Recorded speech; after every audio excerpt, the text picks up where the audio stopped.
भारत माता की, भारत माता की, भारत माता की। কাৰ্ডম নমস্কাৰ। আজি 3 দিন কাৰ্যসূচী ভাৰতীয় জনতা পাৰ্টি জিলা ডিষ্ট্ৰিক্ট লেভেলৰ পণ্ডিত দীনদয়াল উপাধ্যায় ট্ৰেইনিং তেখেতৰ কৰ্মজীৱন কথালৈ আজি 3 দিন কাৰ্যসূচী সম্পূৰ্ণ হ'ব আৰু সেই কাৰ্যসূচী আজি অন্তিম কাৰ্যসূচীৰ আমাৰ মাজত উপস্থিত থকা আমি সকলোৰে শ্ৰদ্ধা কাৰ্বি আংলং সমাজ কাউন্সিলৰ সন্মানীয় অধ্যক্ষ ৰাজু কিশোৰ ডাঙৰীয়া, ডিফু বিধানসভা সমষ্টিত মাননীয় নিশোতে ৰাংপি বাইদেউ, মঞ্চত উপস্থিত থকা বেলেগ বেলেগৰ মণ্ডলৰ পৰা অহা মণ্ডল সভাপতি ডাঙৰীয়াসকল আৰু ডিষ্ট্ৰিক্ট অফিচ বিয়াৰ পৰা আৰম্ভ কৰি আজি যিবিলাকৰ আজি ট্ৰেইনিং অংশগ্ৰহণ কৰা সকলোৱে মোৰ ফালৰ পৰা আন্তৰিক ধন্যবাদ দিছোঁ। আমাৰ মাজত উপস্থিত আছে প্ৰাক্তন সাংসদ তথা ভাৰতীয় জনতা পাৰ্টি ৰাজ্যিক এছ টি মৰ্চা সভাপতি হৰেণ সিং দে ডাঙৰীয়াও আছে আৰু লগতে সংঘ প্ৰচাৰত হৰসিংচৰণ ডাঙৰীয়া বক্তা যি গৈছে পৰা বক্তা। মই সকলোৱে মোৰ ফালৰ পৰা আপোনালোকক কাৰ্ডৰ পৰা নমস্কাৰ জনাইছোঁ। মই বিশেষ বক্তা ৰাখিব বিচৰা নাই, কাৰণ আৰু মই 3টা কাৰ্যসূচী আছে।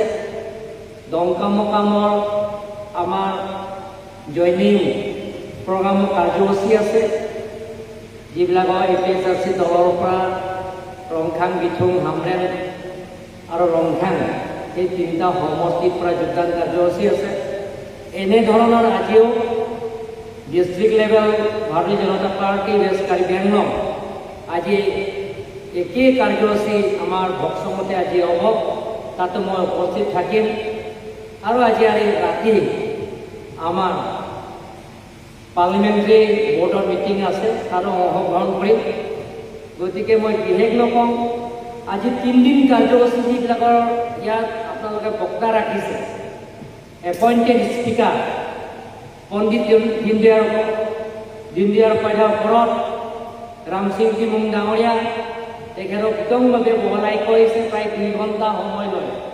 হনসিং ৰংপি ডাঙৰীয়াও তেখেতে প্ৰায় 2 ঘণ্টাৰ ওপৰত সময় লৈ বিতংভাৱে বহলাই কৰিছে।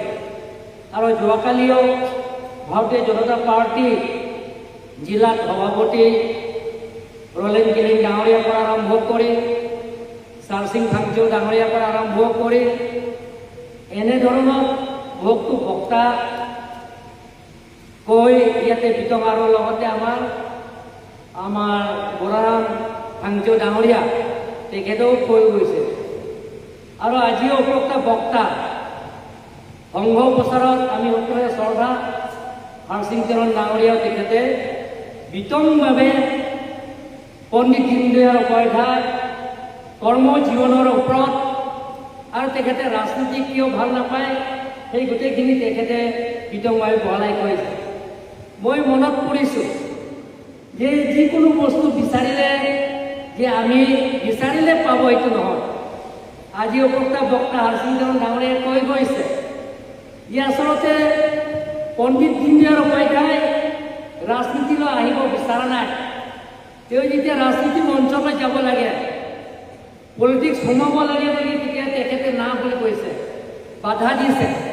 কিন্তু গুৰুজীৰ আদেশ মতে, সংঘ আদেশ মতে, RSS আদেশ মতে তেখেতে ৰাজনীতিক লৈ অন্তৰ্ভুক্ত হ'বলগীয়া হৈছে, ৰাজনীতি পথাৰত যাবলগীয়া হৈছে। গতিকে মোৰ নিজৰ ব্যক্তিগত কাহিনীয়ে কওঁ, মই আগতে পলিটিক্সত মই আহিব বিচৰা নাই। মই দেখিছোঁ পলিটিক্সত বহুত কষ্ট হয় আৰু পলিটিক্সত য'ত মানুহে সদায় গালিয়ে খায় সেই গোটেইখিনি মই কাহিনীটো মই গম পাইছোঁ গতিকে সদায় মই কৈ থাকোঁ I am not to politics, but I am not politician. I don't interested in any political party. I am support politics. Politics মই support কৰোঁ কিন্তু মই নিজে পলিটিচিয়ান মই নহওঁ এতিয়া কংগ্ৰেছৰ সহনৰ আমোলত বীৰেন সিং ডাঙৰীয়া মোৰ ঘৰত আহিছে তেখেতে মোক প্ৰায় 3 ঘণ্টামান সময় বহি লগত আহিছে মোৰ পলিটিকেল ছেক্ৰেটাৰী বিদ্যাতেৰণো আহিছে আহি মোক কৈছে যে এবাৰ বিষ্ণু ৰেংকামাৰ পৰা তুমি উঠিব লাগিব মইতো আচৰিত পাই গৈছোঁ আৰু চিটিং MEC আছে তাৰে EM আছে যে ভজন কিশোৰ তাৰ মইতো নোখোজোঁ তাৰ নাই উঠিবই লাগে সেইটো লৈ মই মানে মোক কৈছে যে প্ৰথমে যে কিমান টকা আছে তাৰপিছত মই কৈছোঁ যে বিজনেছ কৰিবৰ কাৰণে মই কমচে কম 20-30 কোটিমানটো কৰিব পাৰোঁ ছাৰ পাছবুক দেখাওক বুলি কৈছে তেতিয়া তাৰপিছত মই লৈ আনিলোঁ দেখালোঁ তেতিয়া মনত এতিয়াও আছে 4,75 লাখ তেতিয়া মই পাছপৰ্টৰ আছে তেতিয়া মই ফাৰ্ষ্ট ক্লাছ কণ্ট্ৰেক্টৰ আছে তেতিয়া বীৰেন সিংজীয়ে কৈছে যে হ'ব তুমি এবাৰ বিষ্ণু ৰেংকামাৰ পৰা ইলেকশ্যন উঠিব লাগে তেতিয়া ঘৰটো মানে নাই মোৰ ঘৰটো বীৰেন সিং বিদ্যালয় যোৱাৰ পিছত গোটেই ৰাতি মোৰ পৰিবাৰটো খং তুমি ইলেকশ্যন উঠিব নালাগে মই চাকৰি আছোঁ তুমি বিজনেছ কৰি আছে ল'ৰা দুটা আছে এইটো ভালকৈ পঢ়া আমি খেতি চিটি আছে মই ভাল পোৱাটো মই বিজনেছ কণ্ট্ৰেক্ট আৰু কাম কৰা খেতি কৰা হৰ্টিকালচাৰ কাম কৰা সেইবিলাক মই ভাল পাওঁ কিন্তু উপায় নাপায় জোৰ বস্তুৰ নিচিনা মোক টিকেট দিয়া হৈছে তেতিয়া মই বিষ্ণু ৰেংকামাৰ সমষ্টিৰ মানুহক মই মানে চিনিও নাপায় আৰু যেতিয়া অসমীয়া ভাষাত মই স্পীচ দিবলৈ যাওঁ মই শেষ কৰিব নোৱাৰে সমাপ্ত বুলি মই নাজানিলোঁ এতিয়া তেওঁৰ লগত মই লগত পঠাইছে তেতিয়া উপায় নাপায় হাৰি গ'লোঁ 115 ভোটত তেতিয়া মই বীৰেন সিং ডাঙৰীয়াক কৈছোঁ যে 115 ভোটত মই হাৰি গ'লোঁ ছাৰ মই আৰু পলিটিক্সত মই নিখিলোঁ আৰু পলিটিক্সৰ মোক বিদায় দিয়ক তেতিয়া বীৰেন সিং ডাঙৰীয়া মোক কৈছে যে failure is the pillar of success Harsingh আগতে হাৰিছে ময়ো প্ৰথম হাৰিছোঁ তোমাৰ হিমন্ত বিশ্ব শৰ্মা প্ৰথম হাৰিছে তৰুণ গগৈ হাৰিছে গতিকে তুমি অকল নেক্সট ট্ৰাই কৰিলে জিকি যাবা এতিয়া দিনে ৰাতি তেতিয়া মোৰ পৰিবাৰতো এদিনো কেম্পিং কৰিব অহা নাই মোৰ মিছেছে এদিনো কেম্পিং কৰিব অহা নাই সেইটো এটা মনত পৰি দিছে তাৰপিছত ছেকেণ্ড টাইমটো জিকিলে তাৰপিছত যেতিয়া আমি কংগ্ৰেছৰ দলৰ পৰা ত্যাগ কৰি ভাৰতীয় জনতা পাৰ্টি যোগদান কৰিলে কৰাৰ পিছত যে ইলেকশ্যন হৈ গ'ল ৰতন ইংকি ডাঙৰীয়া ৰঞ্জিত কুমাৰ দাসটো CMও ডিক্লেয়াৰ কৰি দিলে যে তুমি CM হ'বা এবাৰ কাৰ্বি আংলং অট'নমাছ কাউন্সিল বা 3 দিন দৰবাৰী সমষ্টিত BJP কেণ্ডিডেট কেম্পেইন কৰিব গৈছে তেতিয়া তেওঁ CMও ডিক্লেয়াৰ কৰিলে তুমি CM হ'বা কিন্তু ৰতন ইংকিও হাৰি থাকিল আকৌ হাৰাৰ পিছত যে মোক আকৌ CM নিদিলে মই তাৰপিছত যেতিয়া আকৌ নেক্সট আমাৰ যোৱাবাৰ নিৰ্বাচন আহিলে অহাৰ পিছত আমাৰ দিলীপ বৰগোহাঁই ডাঙৰীয়া আৰু লগতে আমাৰ অনুপম টকী আহি মোৰ তাত ঘৰ আহিছে এবাৰ RSS সংঘবিলাকে আপোনাক কিন্তু CM পোষ্টটো নিদিব এই দিলীপ বৰগোহাঁইও আছে হাঁহি আছে এতিয়া একদম সংঘবিলাকে আপোনাক বেয়া পায় RSS বিলাক আপোনাক বেয়া পায় গতিকে আপুনি এবাৰ আমি নগাঁও লগ কৰি আছোঁ ডাঙৰ নেতা ডাঙৰ এটা লিডাৰ সংঘ সেইটোৱেও কৈছে যে আপোনাক বেয়া পায় আপুনি মানুহক খ্ৰীষ্টান মানুহক বেছি ভাল পায় কাৰণে সংঘ মানুহবিলাকক বেয়া পায় তেতিয়া মই ক'লোঁ যে হাইকমাণ্ড যদি নিদিয়ে মই কি ডাঙৰ কথাই কওঁ তেতিয়া মই একজেক্ট ৱৰ্ড কৈছোঁ অনুপম দিলীপ CM পোষ্টৰ বাপেকৰ সম্পত্তি নহয় যে বাপেকে যাক দিব তাক এইটো নহয় গতিকে যাক হাইকমাণ্ডে ডিচিশ্যন হ'ব সেইটো হ'ব সমান্তৰাল হিচাপে আকৌ গুৱাহাটীলৈ গ'লোঁ তেতিয়া আকৌ মোক আকৌ এলভিন তেৰণ আৰু ৰতন তেৰাং এই লিপচন ৰংফাৰ আৰু আমাৰ ধৰ্মৰংপী কাৰ্বি আংলং সভাৰ সভাপতি আৰু ৰূপেশ হানছে তেওঁলোকৰ আহি 5জন আহি তাতে ক'লে যে এবাৰ কিন্তু সংঘৰ পৰা আপোনাক RSS তৰফৰ পৰা আপোনাক CMP নিদিয়াটো কনফাৰ্ম।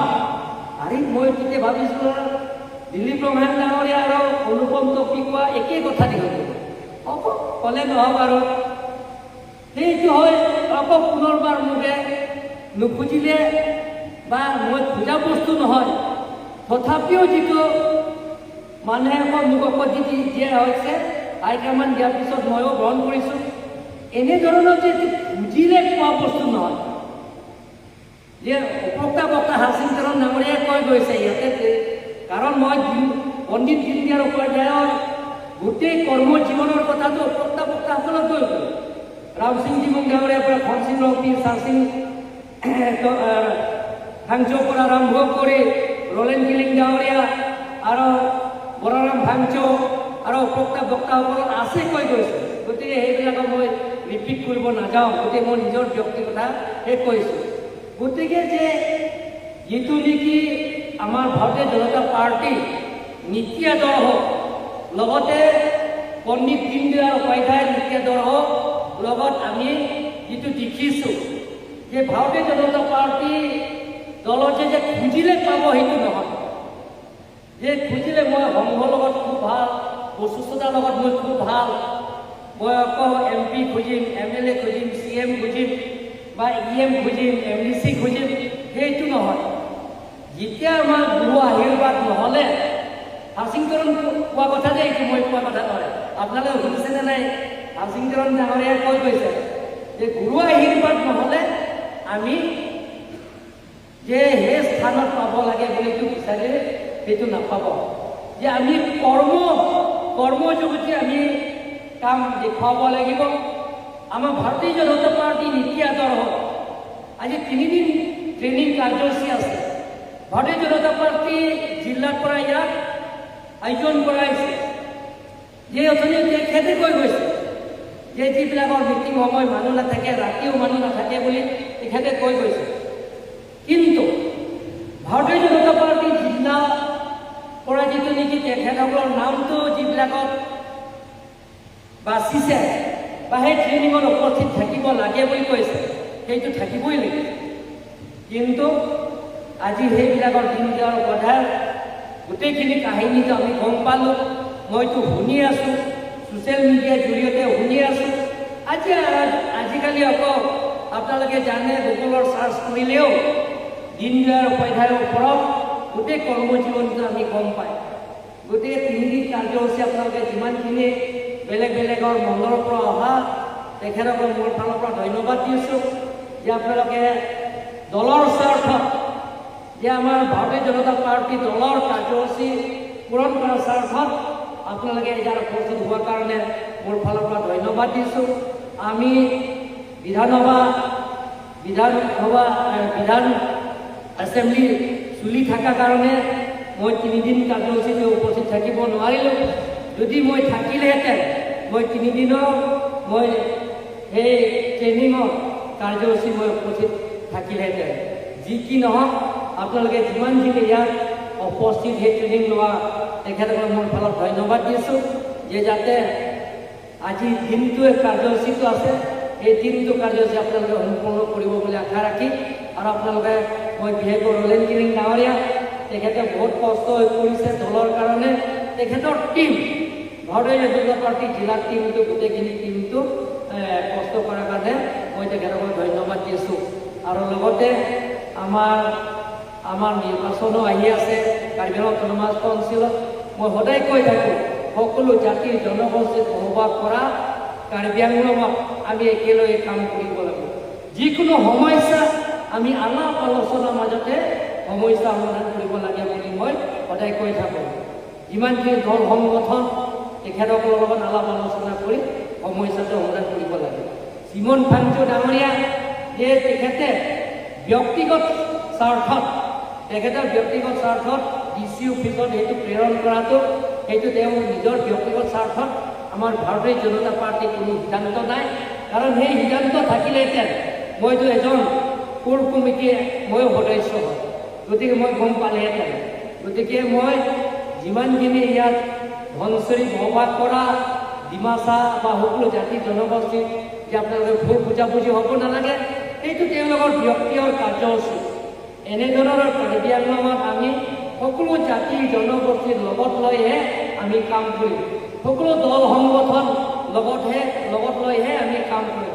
যিকোনো সমস্যা আলাপ আলোচনাৰ মাজতে সমস্যাবিলাকৰ সমাধান কৰিব পাৰিম বুলি মই আপোনালোকক প্ৰতিশ্ৰুতি দিছোঁ। সকলোলৈ মই বিশেষকৈ প্ৰভাৰী ডিমাচৰ পৰা আহিছে, তেখেতক ধন্যবাদ দিছোঁ। 3 দিন কাৰ্যসূচী তেখেতে ইয়াত উপস্থিত থকাৰ কাৰণে। আৰু আমাৰ অধ্যক্ষ মহোদয় ৰাজীৱ কৃষ্ণ ডাঙৰীয়া, তেখেতকো ধন্যবাদ দিছোঁ। যিমানখিনি ইয়াত অংশগ্ৰহণ কৰিছে, যিমানখিনি পাৰ্টিচিপেণ্টছ ইয়াত কৰিছে, তেখেতসকলক মই আন্তৰিক ধন্যবাদ কাৰ্ডম নমস্কাৰ জনাই ভাৰত মাতা কি